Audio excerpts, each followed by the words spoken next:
In this video, we will fix EC anti-cheat error code 30005. So first, you need to go to a C drive.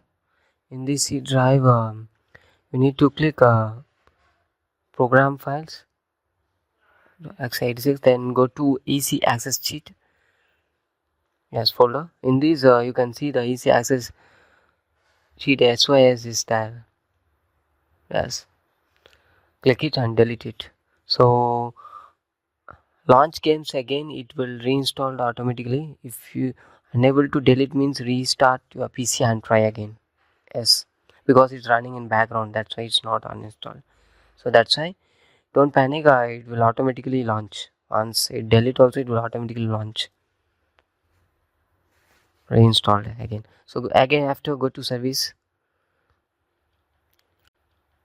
check easy anti-cheat service.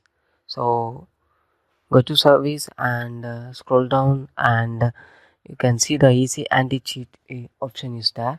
As click it, and it should be in automatic.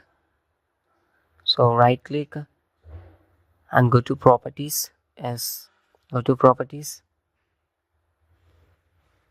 and you can see the manual setting. In this startup type is manual, so it's need to replace to automatic. Click automatic and click OK.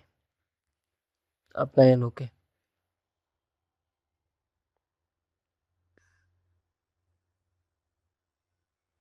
And also give start. So click OK. So it's running. So this is how to fix this issue. So after restart this, and it will, the error will be fixed. So thank you.